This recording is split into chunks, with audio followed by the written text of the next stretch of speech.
L'esprit de la loi Touraine, c'est ce premier article. Ce premier article, il définit tout ce qui en découle. Avant, dans la loi, il était écrit que l'État se chargeait de l'évaluation de la politique de santé. C'est-à-dire que l'État avait un rôle de gardien, il allait observer nos comportements, observer les comportements des établissements de santé, observer que ce soit public ou privé, et puis l'État derrière faisait pression sur l'assurance maladie, faisait pression éventuellement sur les électeurs pour essayer de changer les choses. Mais il n'avait qu'un droit de regard, un droit d'évaluation. Ça change tout, et c'est pour ça que c'est une loi de nationalisation du système de santé, puisque l'État, dorénavant, garantit un droit à la protection de la santé de chacun. C'est l'article 1, c'est-à-dire qu'après avoir créé le droit au logement, qu'aujourd'hui Ville-les-Caisses, un certain nombre de conseils généraux, elle est en train de créer un droit à la santé. Si vous créez un droit à la santé, ça veut dire que l'État devient responsable de l'accès aux soins. C'est-à-dire que l'État doit définir la démographie médicale, mais aussi le coût de l'accès aux soins, et que si l'État devient responsable, c'est-à-dire que n'importe quel patient peut porter plainte devant une juridiction d'État pour estimer que l'État est responsable et doit l'indemniser du fait de ne pas avoir accédé à des soins de qualité. Et puis, excuse-moi, diapo suivante. Voilà. Donc derrière, qu'est-ce qui va se passer? Puisque l'État crée un droit à la santé, c'est l'État qui définit intégralement la politique de santé. Les négociations conventionnelles n'ont plus aucun intérêt. Et moi, je l'ai dit, si demain la loi santé passe, j'arrête le syndicalisme quel qu'il soit, ça ne sert plus à rien. C'est le gouvernement politique qui, d'ores et déjà, vous le savez, on l'a vu en Rhône-Alpes, peut décider de faire sauter un directeur d'ARS du jour au lendemain s'il ne répond pas à la volonté politique. Demain, il est clair qu'il n'y a plus de négociation conventionnelle, puisque l'article de la loi, l'article 2, précise que dorénavant, l'assurance maladie poursuit les objectifs définis par l'État. Terminé. Il n'y a plus de négociation conventionnelle, il n'y a plus de convention nationale. C'est l'État qui dit exactement ce qu'il y a dans la convention. Donc l'État, par intermédiaire du fait qu'il appuie sur l'assurance maladie, nationalise le système conventionnel et nationalise l'ensemble des médecins libéraux conventionnés. Article suivant. Pardon. Voilà. Donc, quand les internes et chefs sont encore en train de réfléchir à savoir s'ils vont bouger sur la loi, il est clairement écrit dans les 2 premières pages de la loi que dorénavant, c'est l'assurance maladie, sous l'autorité de l'État, qui va s'occuper de la répartition territoriale homogène de l'offre. Donc quand elle dit qu'il n'y aura pas de limitation à l'installation, ce n'est pas vrai. Il y aura des limitations à l'installation, il y aura des redistributions d'établissements de santé privés, il y aura des redistributions d'établissements de santé publics, il y aura des mobilisations de nos confrères PH qui seront mobilisés en fonction des besoins, et c'est l'État qui va le définir de façon autoritaire. Alors, avant d'arriver à cet article, je veux vous dire que dans la mesure où l'État crée un droit à la santé, l'État est responsable, et donc l'État, derrière, déclenche la suite. C'est-à-dire que l'État va indemniser les conséquences financières de la maladie, y compris la mort. C'est-à-dire que chacun d'entre nous pourra se retourner vers l'État en disant mon épouse avait 45 ans, elle travaillait, elle a été malade, elle a eu un cancer pendant 6 mois, puis elle est décédée. J'estime que j'ai un préjudice financier aujourd'hui de 600 000 € et l'État doit m'indemniser. C'est ce qui se passe, sans rentrer dans le détail, vous savez, avec les commissions de conciliation et d'indemnisation et le fonds, l'ONIAM. L'ONIAM est passé d'un budget de 40 millions d'euros à sa création à un budget de 200 millions d'euros cette année. Si demain, l'État, dans sa volonté utopique de protéger l'ensemble des concitoyens de façon excessive, indemnise la maladie, ce n'est pas 200 millions d'euros qu'il faudra, ce sera probablement 4 ou 5 milliards d'euros pour indemniser tous les patients des conséquences financières de leur maladie et de conséquences sociales, y compris la mort. Il faudra indemniser financièrement les gens. C'est une utopie absurde qui va faire exploser les finances de l'État. Alors, juste pour une petite remarque, c'est-à-dire que l'État prend la main sur tout, et comme c'est une loi d'économie, vous l'avez compris, ben elle va créer à peu près 10 nouvelles institutions de contrôle. C'est pour ça qu'on est vraiment dans une loi d'extrême gauche. Elle met en place un conseil territorial de santé publique, des conférences de territoire, des plateformes territoriales d'appui à la coordination. Elle prend la main sur l'ordre en décidant que l'ordre devra... Alors, je suis vice-président du conseil départemental de mon ordre, donc je connais bien. Devra téléphoner à tous les médecins, 4200 dans l'Isère, pour vérifier s'ils ont un refus de soins par le testing. Elle crée un service public d'information à la santé. Elle crée des groupements hospitaliers de territoire et elle crée des observatoires régionaux. C'est ça les économies d'une loi trotskiste qui a pour objectif de nationaliser, de contrôler 100% de ce que nous faisons. Le plus grave vient pour moi par la suite, et c'est autour du point suivant que je vous invite à réfléchir en tant que médecin, mais en tant que malade. Cette loi est une loi autoritaire, une loi totalitaire comme on ne l'a jamais vu, y compris dans les pays communistes. Et je vous invite à faire réagir nos syndicats, les copains et les malades, sur ce point.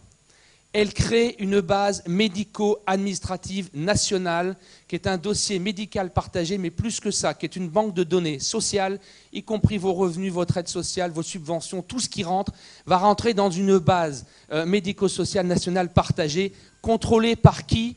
Par le financeur. Elle va nous obliger à fournir une base de données qui est contrôlée par celui qui paye nos dépenses de santé.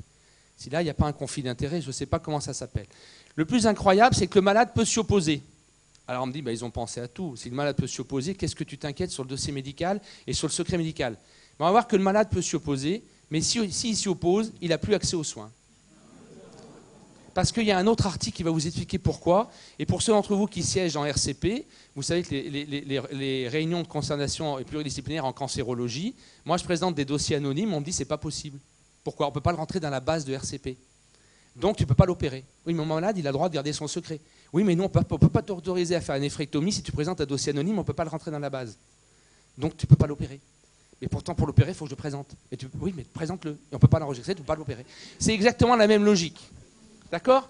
Donc on continue. Le secret médical, le premier, moi qui suis vice-président de l'ordre et qui connais bien l'ordre au Conseil de secret médical aujourd'hui, Philippe, je vais faire vite, excuse-moi, il écrit clairement que aujourd'hui, quand vous rentrez à la PHP à Paris, dans la mesure où vous confiez votre secret médical à un médecin, il est considéré comme étant confié à l'ensemble des groupements professionnels de tout la PHP, y compris les secrétariats médico-administratifs, y compris les infirmières, les aides-soignantes et les services d'urgence.